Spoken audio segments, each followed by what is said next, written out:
शिव शंभू के लाल तुम करुणा बड़े निधान, विपदा में संसार है हरो कष्ट भगवान। बोलो गणेश जी महाराज की जय।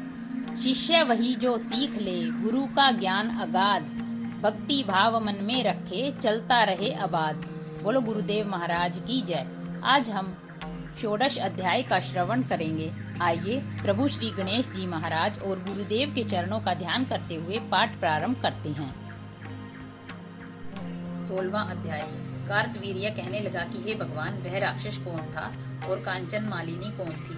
उसने अपना धर्म कैसे दिया और उनका साथ कैसे हुआ? हे ऋषि, अत्रि की संतानों के सूर्य, यह कथा सुनाकर मेरा कौतूहल दूर कीजिए। दत्तात्रेय जी कहने लगे कि हे राजन, इस पुरातन विचित्र इतिहास को सुनो। कांचन मालिनी नाम की एक सुंदर अप्सरा थी जो माघ मास में प्रयाग में स्नान करके कैलाश पर जा रही थी। तब उसको मार्ग में जाते हुए हिमालय के कुंज से एक और राक्षस ने देखा। उस सोने जैसी तेज वाली, सुंदर कटी वाली और 3 पयोधर वाली सुंदर अप्सरा को देखकर उस राक्षस ने कहा कि हे सुंदरी, तुम कौन हो और कहाँ से आ रही हो? तुम्हारे वस्त्र और वेणी भीगी हुई क्यों है? तुम आकाश मार्ग से कहाँ जाती हो और किस पुण्य के प्रताप से तुम्हारा शरीर ऐसा तेजस्वी और रूप ऐसा मनोहर है? तुम्हारे गीले वस्त्र से मेरे मस्तक पर गिरे हुए एक बूंद जल से मेरे क्रूर मन को एकदम शांति प्राप्त हो गई। इसका क्या कारण है? इस जल की क्या महिमा है? तुम बड़ी शीलवती प्रतीत होती हो, इसका कारण मुझसे कहिए। अप्सरा ने कहा कि हे राक्षस, सुनो, मैं काम रूपिणी अप्सरा हूँ। मैं प्रयाग में संगम से स्नान करके आ रही हूँ, इसी से मेरे वस्त्र भीगे हैं। अब कैलाश पर जा रही हूँ जहाँ पर श्री शिव निवास करते हैं। त्रिवेणी के जल से मेरी सब क्रूरता दूर हो गई, जिसके पुण्य के प्रभाव से मैं इतनी सुंदर और पार्वती जी की प्रिय सखी हुई। सो आश्चर्य देने वाला उदाहरण मुझसे ब्रह्मा जी ने कहा था, सो सुनो। मैं कलिंग देश के राजा की वैश्या थी, रूप लावण्य और सुंदरता में अपूर्व थी। मेरी सुंदरता पर सारा नगर मोहित था और मैंने अनेकों प्रकार के भोग भोगे। अनेक प्रकार के वस्त्र और आभूषणों के घर में कोई कमी नहीं थी। कई कामी पुरुष आपस में ही स्पर्धा से मृत्यु को प्राप्त हो गए। इस तरह उस नगर में बड़ी सुंदरता और यौवन व्यतीत हुआ और मैं वृद्धावस्था को प्राप्त हो गई। तब मेरे मन में विचार उत्पन्न हुआ कि मैंने अपनी सारी आयु पापों में ही व्यतीत कर दी। धर्म का कोई कार्य, दान, तप, यज्ञ आदि नहीं किया। शिव या दुर्गा जी की आराधना नहीं की, न कभी भगवान विष्णु का पूजन किया। इस कारण अशांत चित्त से मैंने एक ब्राह्मण की शरण ली, जो वेदों का ज्ञाता और ब्रह्मनिष्ठ था। मैंने उनसे पूछा कि मेरा निस्तार किस प्रकार हो सकता है। महाराज, साधु सज्जन अच्छे और बुरे सभी पर दया करते हैं, इसीलिए मुझ दीन पर भी कृपा करके मुझे कीचड़ में डूबी हुई को पकड़कर उबारिए। क्षीर सागर क्या हंस को ही दूध देता है, बत्तख को नहीं देता है? तब वह ब्राह्मण राजा का पुरोहित इन सब बातों को सुनकर मुझ पर दया करके कहने लगा कि तू ब्रह्मा के अक्षेत्र अर्थात प्रयाग में जाकर माघ मास में त्रिवेणी संगम में स्नान कर, परंतु मन में अशुभ क्रिया का विचार नहीं करना। पापों के नाश के लिए महर्षियों ने तीर्थ स्थान से अधिक और कोई प्रायश्चित नहीं बतलाया। प्रयाग में स्नान करने से तू अवश्य पवित्र होकर स्वर्ग हो जाएगी।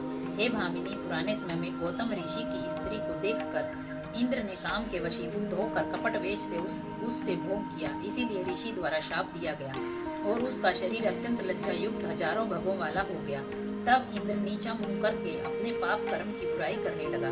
मेरु पर्वत के शिखर पर स्वच्छ जल वाले सरोवर पर एक स्वर्ण कमल से भरे हुए कोटरे में घुस गया और अपने पाप को धिक्कारता हुआ कामदेव की बुराई करने लगा कि यह सब पापों का मूल है। इसके ही वशीभूत होकर मनुष्य नरक में जाते हैं और अपनी धर्म, कीर्ति, यश और धैर्य का नाश करते हैं। इंद्र ऐसा सोच ही रहा था, सो इंद्र के बिना सारा देवलोक शोभाहीन हो गया।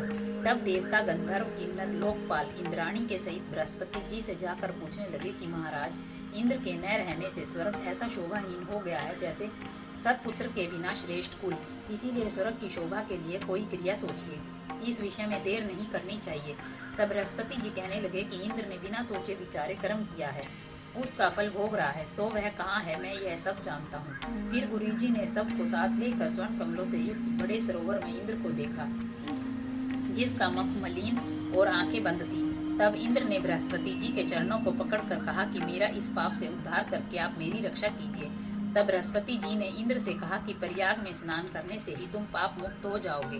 तब इंद्र सहित सब ने ही प्रयाग में जाकर संगम में स्नान किया और त्रिवेणी स्नान से इंद्र पाप मुक्त हो गए। तब बृहस्पति जी ने इंद्र को वरदान दिया कि तुम्हारे शरीर में जितने भग हैं सब नेत्र हो जाएं। तब इंद्र ब्राह्मण के वर से हजारों नेत्र से ऐसे सुशोभित हुआ जैसे मानसरोवर में कमल शोभायमान होता है। इस महात्म्य को सुनकर हमें ये पता चलता है कि कितने भी भोग भोग लें, परंतु मन को आंतरिक शांति सिर्फ प्रभु के श्री चरणों में ही मिलती है। प्रयाग का बहुत महत्व है, अतः अगर हो सके तो प्रयागराज में स्नान अवश्य ही करना चाहिए। परंतु हम जानते हैं कि जीवन क्षण भंगुर है, अतः नाम जप अवश्य करते रहें। हरे राम राम राम हरे हरे, हरे कृष्ण कृष्ण कृष्ण कृष्ण हरे हरे।